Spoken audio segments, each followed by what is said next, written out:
performance poet in the whole world. This is Joolz.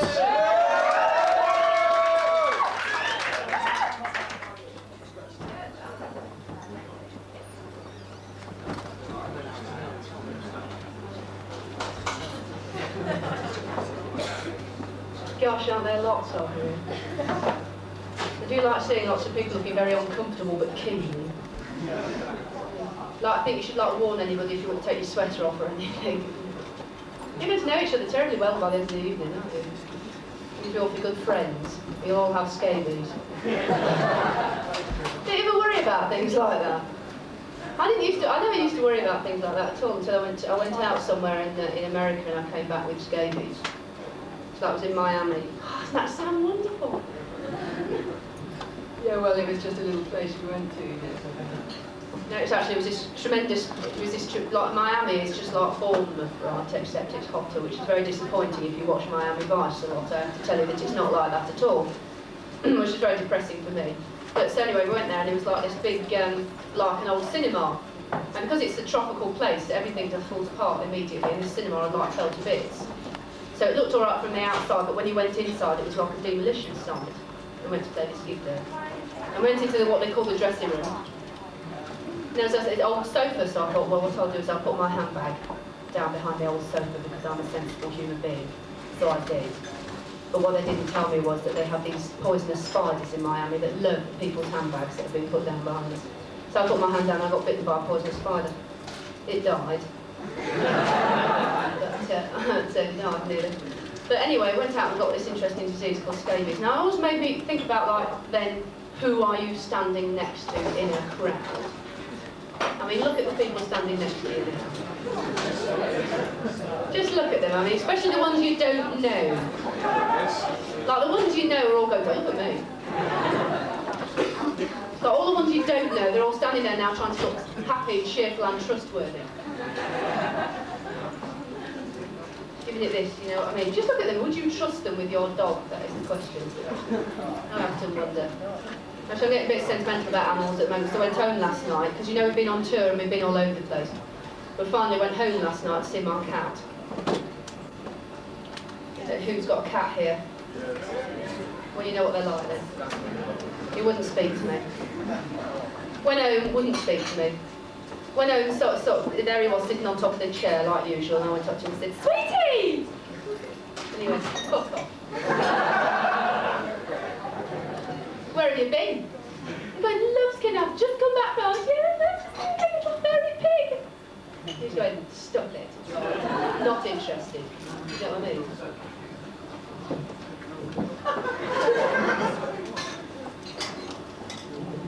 What I like about lads is they can't go by anything like that without knocking it over. All you worry about them when they get to that age, right, is the fact. Here she sees she can get her drinks fast. Really, see? Prove my point, thank you, ladies and gentlemen. Lads that age, their feet have grown faster than they have. Do you know what I mean? All lads that age look like a letter L walking down the street, don't they? You know what I mean? And you despair of them because they get through their socks faster than anybody else in the whole world. I used to have a friend, tell you socks, I was well, no, I won't tell you that, it's disgusting. I don't that now. But, do they have any, like, Swiss-O-Narc around here, do they? We went past one coming in here called Cinderella Rockefeller. Thought I'd like to take myself off down there later tonight, give a bit of disco dolly. I thought, why not? We used to have one of them. We used to have a Cinderella Rockefellers in Leeds, which is about 7 miles away from Bradford. Bradford, we used to have dollars and dimes. Same thing. It was a Mecca dance hall. Have you ever been into a Mecca dance hall? Mind you, looking at you lot, it's not likely. The only time you ever get to go to Mecca dance halls, right, or anything like that, is because your friend is having a 21st party or an 18th birthday party, and his man has booked out the Mecca for him. So you get this little invite, which is pale blue and got crinkly cut edges, and it says, "Nigel would like to invite you to his 18th." And you think, who the fucking hell is Nigel? You go, "Maureen, who's Nigel?" She said, "It's Spike." You go, "Oh, Spike!" Yes, yeah, hi, Nigel. And you get there, right, you have to fight your way through the bouncers at the front. The bouncers really do not want you to go in that place. They do not want you in that nightclub, even though it's been booked out, you know. They still want to give you grief on the door. They still want to give it, you know, it's like there's a gorilla in a dinner jacket with a frilly bow front thing, and he's going, "You can't come in here." Yeah, but I've got the invite and everything. It said, "I don't give a fuck." Well, you know, and anyway, eventually you get in past him and he's very resentful for you the whole night. My lights went off. And you get into this place and you see, like, you're looking for Spike, as he is. And you're looking around, you can't see him. Where he's a great big Mohican lad, you can't miss him, where is he? And then you see him in the corner, in the C&A polyester suit of his man bought with his Mohican down and into a little ponytail thing at the back like that, and all his earrings out, and his nose ring out and everything, and his great knobbly red hands sticking out. Because all his relatives have come as well, and his man wanted him to look smart. And he's doing that thing lads always do. Right, let me go.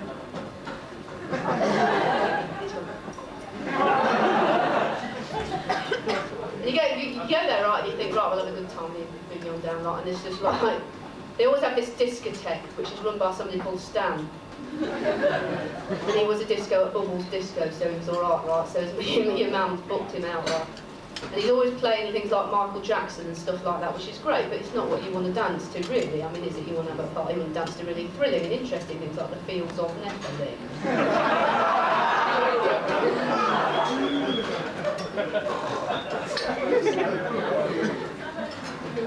Nothing wrong with the Fields of Nephilim.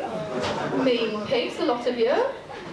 Nothing wrong with them. If they want to go on stage and cover themselves in B-row, that's their business. You'll get famous somehow, haven't you? God knows they've been trying long enough. Yeah, so well, don't worry about it. Anyway. But they have all these things to dance to that you really don't want to dance to at all, and also because your fella does not want to dance to them at all. Because men do not like dancing. They only like dancing when they can dance the way that they want to dance, which is like that.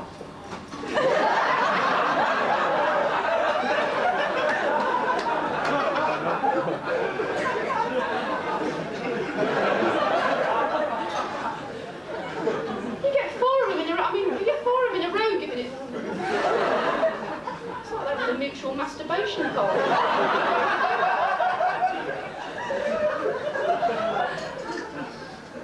Far be it from us to comment, ladies. I mean, you know, let them get on with it, aren't they? But they're all because they like to look like lads because they think dancing's a bit, a bit nancy. So when you make them dance with you to something that they don't want to dance to, they do this dance that Maureen and I used to call the all-woodless shuffle, which is like that.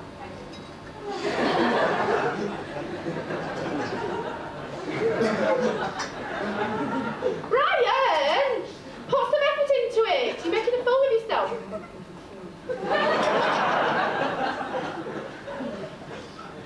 It's the only way you can get to torture them really easily is make them dance with you and do things like that and go to places they don't want to go to.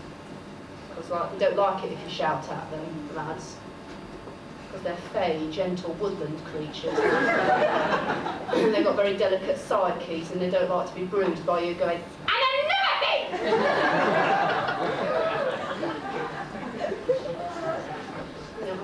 By the way, this is being illegally filmed by Jimmy Elder and his friend at the back, so if you turn around now and wave, your mums will see you. Hello, Mother! Hello, dear. Oh, if you'd known, you could have bought them signs they always bring to football matches, which says "Hello, Mum." I wonder if their mums ever see them. And what they think if they do. But anyway, after fact with this machine now, he's knocked it over it. Don't touch anything else tonight, right? You just stay there. It's bugging if he wants to go for a piss now. Just hold it, right? Tie a knot in it. But I went to this folder, I'm sorry. Force of habit, you know. I worked in so many play schemes, it's just. I'm mean by nature. Anyway, because you know, like some of you will know that I live in Bradford, and I did for a while. I went to live in London. I lived in a place called Hardbury New Park. And while I was there, I used to go and do gigs and that stuff like that. And I used to slag off London nightclubs all the time because I'm from the north. And people used to come up to me and say, "You shouldn't do that. You should not slag off what you do not know about. Should you? Should you? Because Cockneys have this terrible habit of repeating themselves and don't even matter. Should you, eh? Should you? Should you?" Go, "Fuck off. Leave me alone. Go home." "Oh, all right. Just giving you a piece of advice. Certainly get worried about things like that." And actually, but I did sit and think about it, and I thought it was a bit mean, like slagging off other people's nightclubs when you've never been into them. It's a bit off, isn't it? So Maureen came down for the weekend one time with her Kevin. Which was the one that was the Kung Fu maniac. I don't know if you remember him at all, but you know, he's the sort of lad that thinks he's a martial artist. I mean, have we got any martial artists in tonight? Have any fists of fury? No steel hand boys around the place, no? Shame, because Kevin really thought he was a martial artist and he was convinced he was Bruce Lee reincarnated. Which is fine, I mean, it keeps you fit and all that sort of thing, but the problem is you get on the dance floor with them, and if a person like breathes on them, they're giving it. You go, "What's up with him, more?" "It's the martial art." Got thrown out of 4 nightclubs in a row. It was so embarrassing. I died. And then we went to one that we thought was very posh indeed, and we thought that we would sample the delights of a very posh London nightclub. So we went and there was a huge queue outside, and they wouldn't let us in. So we thought, well, it's their business, you know. And the person that they let in behind us was an enormous skinhead with "I am in the National Front" tattooed across his forehead, which is actually true. He also had BN stickers all over him, but they let him in, but they wouldn't let us in because we looked provincial. It made me very bitter. You may know the name of this nightclub. It is cunningly disguised in the title of this poem. The title is Paradise. Susie takes ages to get ready. I mean, her makeup takes an hour by itself to get it perfect. And God knows everyone would rip her to bits if she looked naff. It's the weekly ritual. She hears her mum ask her if she'll be home tonight, so she lets the door slam as an answer. She's already late to meet Jackie at the bus stop. I mean, not that they want to go early or anything, but, you know, even so. In the club, it's the usual scene. I mean, it's jam-packed, you know, the usual crew. It's all squeals and kisses and, "Love your frock, darling. Make it yourself." The girls can't afford to drink at these prices, so it's a lemonade apiece and some pills that Jackie got from her friend who works at a doctor's. Slimming pills from America or something. Should keep them going for a while anyhow. I mean, mind you, it is a bit dead tonight, really. There are some out-of-townies to laugh at. I mean, Susie's always amazed they get let in, you know, because they look so crap. "Entertaining Miss Selfridge," Jackie always says. "Just look at that taffeta number, would you? Gold!" Susie silently thanks heaven that she cut the label out of her new skirt and shrieks louder than anyone else. Do you know, there's not even anyone really famous in tonight. Somebody did say that Fields of Nephilim were coming in.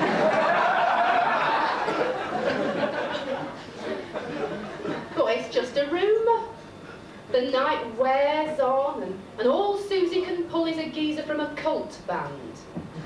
I mean, it's not much cop, really, but Susie sits in the coffee bar with her drunken Lou Reed lookalike dribbling on her shoulder and wishes irritably that he'd at least wake up so that people could see who he is. I mean, otherwise, what is the point? Sometimes she hates this place. Yeah, but what else is there? I mean, really. In the taxi to his bedsit, Loverboy throws up all over, and there's like this big hassle, you know, with the creepy old taxi man. But Susie manages to avoid getting spew on her new suede shoes, so that's okay. I mean, what a wally this rock star is in real life. Such a dark glasses, black leather, cool dude. On the stage, too. Oh well. She lets him do it to her in the dark, damp room. Cold and loveless. a slick of sweat chilling them through. She lies awake afterwards, uncomfortable in the narrow bed as the stranger next to her scratches and mumbles in his sleep. Sometimes, you know, she thinks to herself, there must be more than this, you know. Something, well, just, you know, something just more than this sort of life, or... Well, she tried to say as much to Jackie tonight, but Jackie only made a face and said, honest, you don't know when you've got it made, you. I mean, everyone's seen who you're with tonight. I mean, what could be better than that, eh? Scoring off everyone? What else could you want? Oh, you get some funny ideas, you, really. Huh. I suppose you think you're better than the rest of us now. Honest, anyone would think you weren't enjoying yourself or something, wouldn't they? Well, wouldn't they?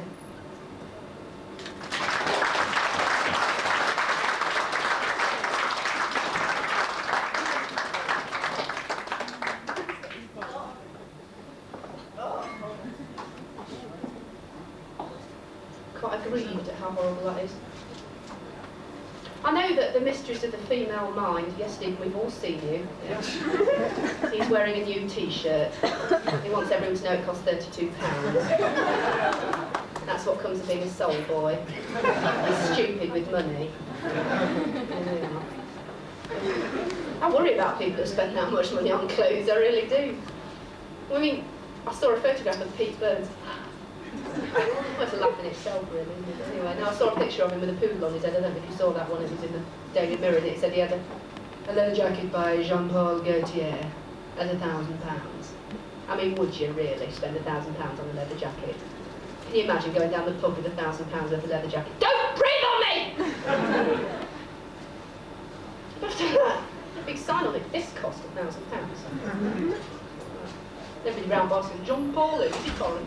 I could have got you one like that down market. Probably right as well. Back of the lorry. This poem may make a bit clearer to some of the gentlemen in the audience the mysteries of the female mind. Because it is a mystery to a lot of lads, the female mind, because women do tend to ask lads awkward questions which they can't answer, like, what do I look like then? And it's very difficult for lads to actually know what to say, because it is a minefield, a question like that, isn't it? Because if they tell the truth and say you look like a fat pig in it, they're just going to get hell for like weeks afterwards. And if they lie, lads are so bad at lying, and they go, you look brill, brill, great. They always go over the top. They have to keep on going on about it. So when you know they're lying, like, you go, bam, ace, core. Really core. Like, oh, right. No, you don't like it. No, I do. I love it. I love it. I love it. Ace, no, you don't like it. So you get very, very worried and upset about things like that. And this may explain some things to them or not. This is called vendetta. The room is thick with darkness and cold. The woman sits hunched in the bed, wrapped in a quilt. She's smoking a cigarette. The red glow from the fag lights her face, and her hand shakes as she draws the poison into her lungs. She is very controlled. The lad lying next to her sleeps as heavily as the dead. She can make out his features. A silky skin, a jutting cat's face, a spread of black eyelashes, and under his soft eyelids, sea green eyes sleep. He pouts in his dreaming, like the child he still is. The woman watches him, but her mind returns to her youth, for she was not a pretty girl. Maturity and experience have taught her how to be desirable. She recalls the days when a boy like this was as beyond her reach as a new face. When lumpen and plain, she watched other boys, now men, sneer and despise her. When raw inside with hurt, she took another insult like an arrow when she was young and scared and needed love. Boys like this one tested their newfound arrogance on the likes of her and laughing, moved on to other girls more blessed by nature. She draws deeply on the cigarette, passion glowing with a cold, white heat inside her. A passion not for love. No. She smiles at that. No. For revenge. For power over him, who once had power over her. For vengeance for her younger self and all the other fat or ugly girls this boy has jeered at and abused, safe in the fortress of his beauty and his youth. This is not lust. This is vendetta. And stubbing out the cigarette, she turns towards him and whispers softly, "Wake up. Wake up, pretty, pretty. Wake up. There's better things to do than sleep." And smiling, takes another bitter victory.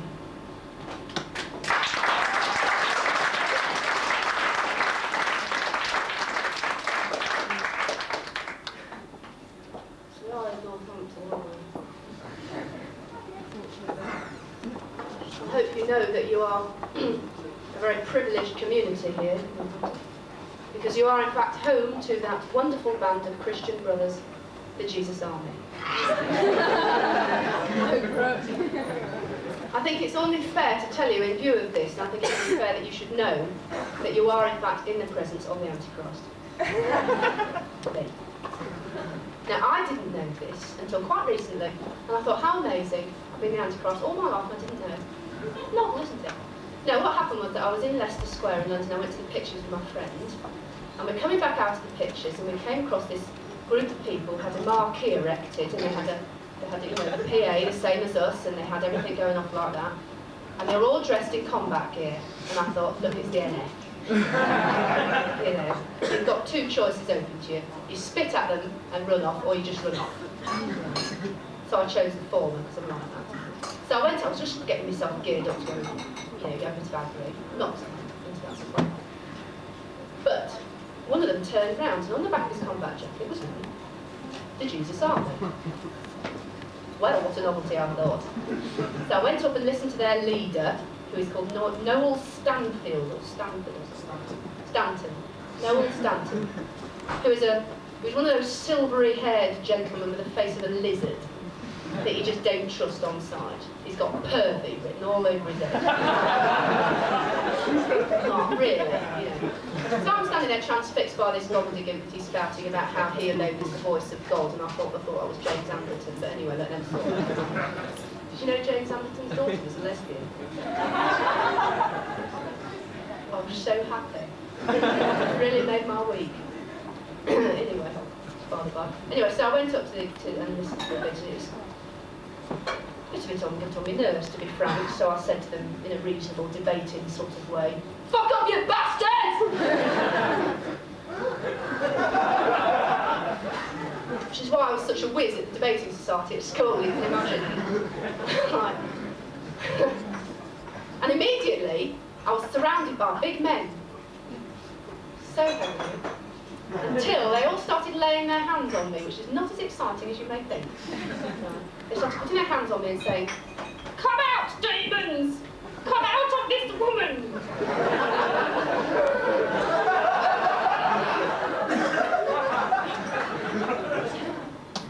They all talk like that. "Out, demons! Out of her! This minute." I'm going, sorry? I'm English, you know what I mean? You know English people are. "Come out of her!" Look, don't be silly, right? I'm not full of demons. Yes, you are! No, I'm not. Let's not argue about this, right? I would have noticed before, I'm sure. You know, my head would have been swimming, I'd have been sticking up mushy peas or something. I noticed, you know what I mean? This guy's giving it, "No! Come out of her, demon!" I said, "Look, you're English, you're making a dick of yourself, right? Let's pack it in. It's stupid." Right? And under cover of all this laying hands, of course, they're fetching the quick ones in the ribs with their elbows and stamping on your feet. Because they're Christians, and they like to love you. So anyway, after a while, I had a little argument with this bloke, and he was starting to weaken a bit. So I went, "No, you are full of demons." I said, "No, not really." He went, "No, they told me you were." Anyway, the moment he started to weaken, all these lads jumped on and said, "Look, the demons have sprung from this woman to our brother! Out, demons, out!" So I ran off then. I couldn't handle it no more, you know what I mean?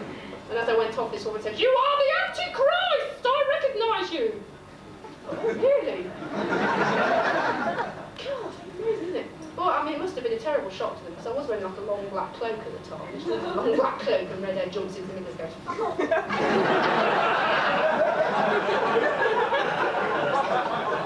A bit worrying, really. I was a bit worried myself a bit, but I got this. I didn't like them very much at all, and presumably soon there will be a national inquiry about them, because several people have gone swimming with all their clothes on in the water tank and not got out of it again. And some people were found without their heads by the sides of railway lines. So this is what Christians get up to in their spare time. They also had a very glazed expression in their eyes, which was very frightening indeed. It's the face of a fanatic. This is called No Asylum. I dedicate it to the Jesus Army if they've got any moles in the audience. Probably, you'll spot them if they're going, "Oh, I think this is jolly good. Isn't this exciting?" Quality stuff down. When did we become insane? At what point in our bloody history did we lose our claim to truth? When did we become insane? What cruel philosophy pointed out to us the maggot in the meat and made us eat it? Who told us, whispering wordless implication, that sex and violence were intertwined? A woman's lot, a man's right. Who fed us, mouths agape and waiting, with the great lie, nature's violation, that rape is pleasure, that all women can be bought and all men are buyers? False logic, constructed to be blinding. Who severed our sacred partnership, woman and man? Who drove the wedge deep into our hearts and made us fear each other? And who keeps the vile pot simmering?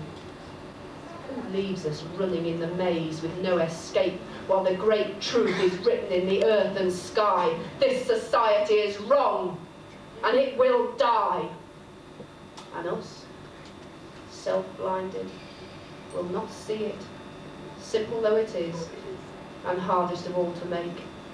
So we must salvage what we can, love who we can, and be joyful in that love. Reject the lie, and wonder, when did we become insane? Oh, when did we become insane?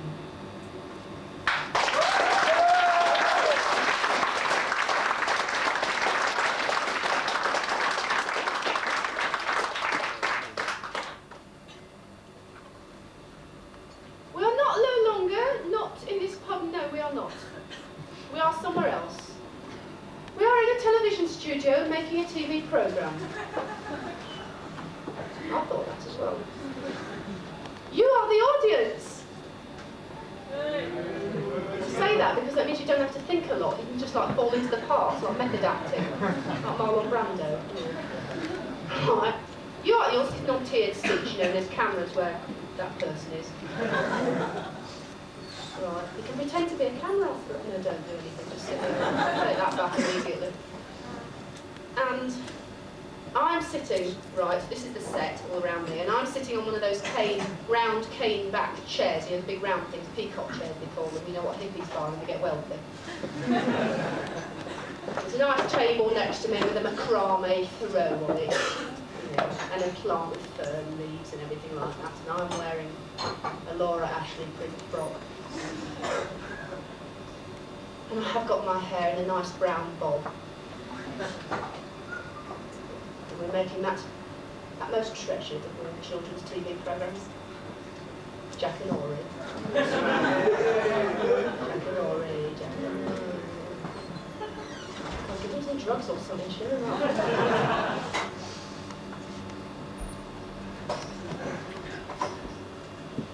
Sammy wears clothes he got from Skips or Oxfam shops. He's very dirty, and he scratches a lot.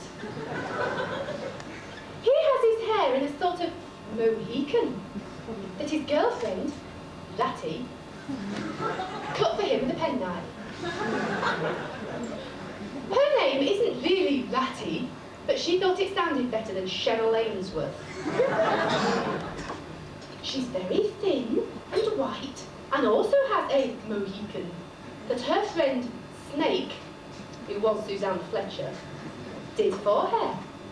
It's the same greasy black as Sammy's because they shared the dye that Snake stole from Boots. Snake has scabies.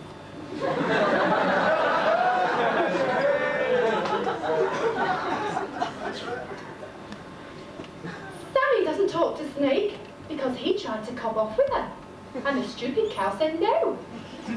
Sammy wonders just who she thinks she is. Sammy smokes lots and lots of glass.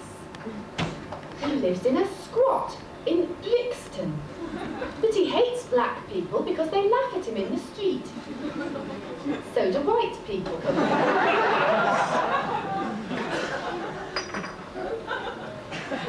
Sammy rolls another joint and wishes that Ratty wouldn't sleep with her mouth open. He thinks she's a stupid cow too, especially since her parents won't send her any more money. Sammy taps the ash into her mouth. She wakes up and cries. Sammy is sick of her crying. He wishes she'd tidy up the squat so he'd be more comfortable. Sammy reckons soon he'll go and live in Amsterdam. Because the dope is cheaper and the government takes care of you properly, and he'll get a proper squat with a bath in.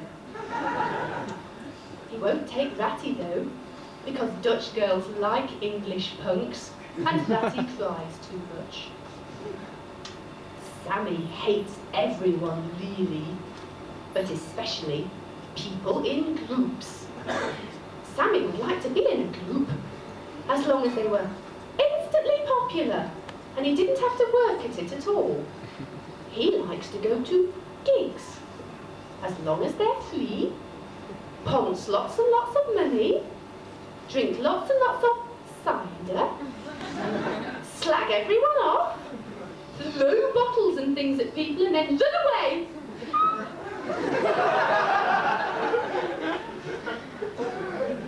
Ratty likes that too, because Sammy does. Sammy rolls another joint and scratches his scabies. Good night, Sammy. Good night, Ratty. Good night. Good night, wankers.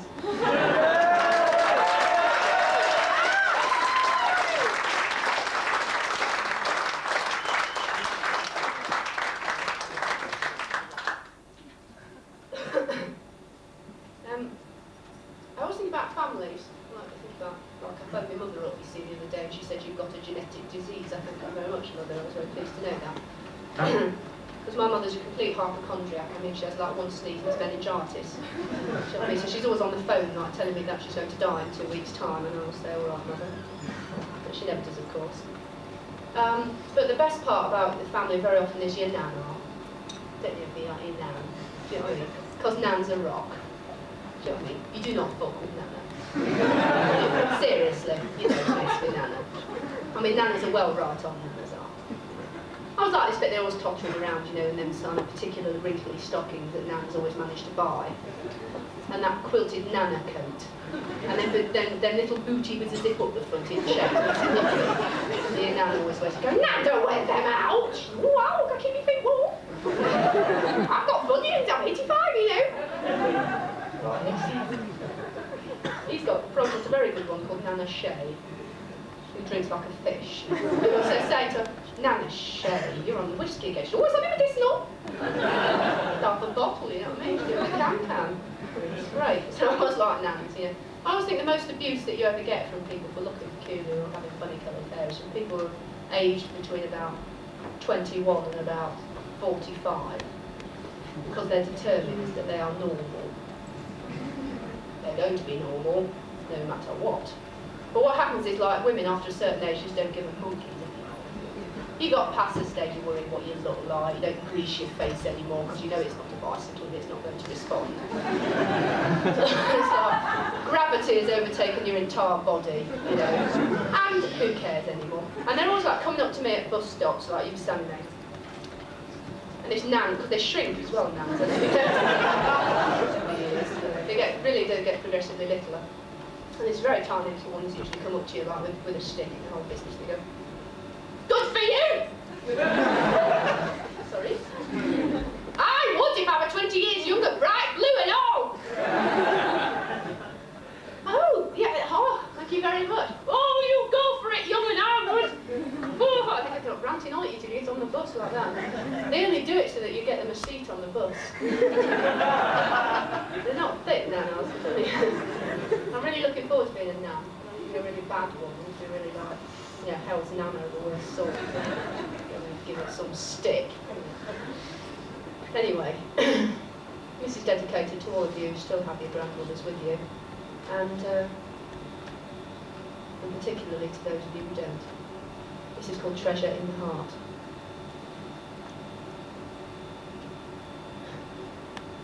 I should have got up and shouted. I should have said something. I should have had the courage in that sickly, stupid, hideous place. They called it a chapel, full of formica pews and fabric flowers, and only 10 of us there to mourn, washed by the treacly thread of taped organ music, trickling fatuously in the background, while this fat, untidy Christian woman, not allowed to be a real priest, rolls out sonorously the imbecile cliches about my grandmother, who she never saw, even in death.